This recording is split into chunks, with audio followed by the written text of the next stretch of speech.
Now, I would like to class 7 Maryam Batul for speech.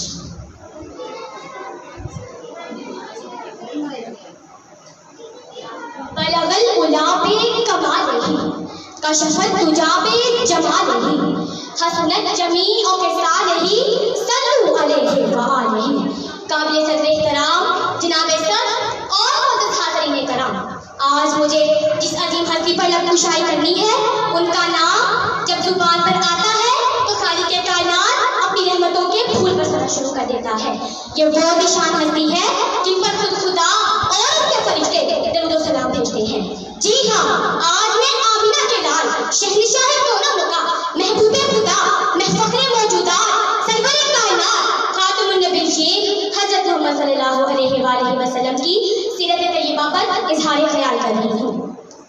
سر سے لے کر پاؤں تک تنویر ہی تنویر ہے، گفتگو سرکار کی قرآن کی تفسیر ہے.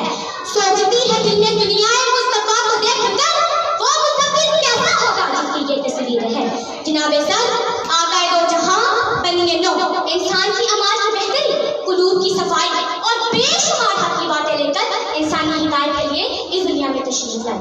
آپ صلی اللہ علیہ وآلہ وسلم نے اپنے سیرت و کردار سے ہدایت کی وہ شمع روشن کی ہے کہ جس کی مثال قیامت تک نہیں ہے. سیرت محمدی کا پیغام انس، محبت اور عالمگیر اخوت کا مظہر ہے.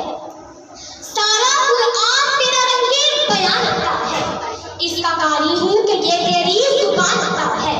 جب بھی ناصر صبح اخلاق نظر اٹھتی ہے چاند مجھ کو تیری ایڑی کا نشان رکھتا ہے.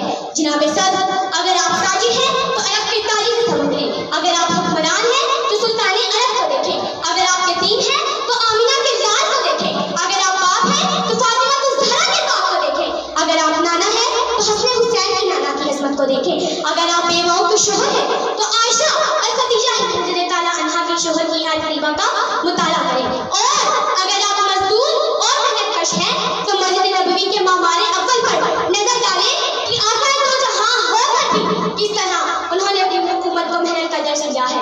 اپنی تقریر کے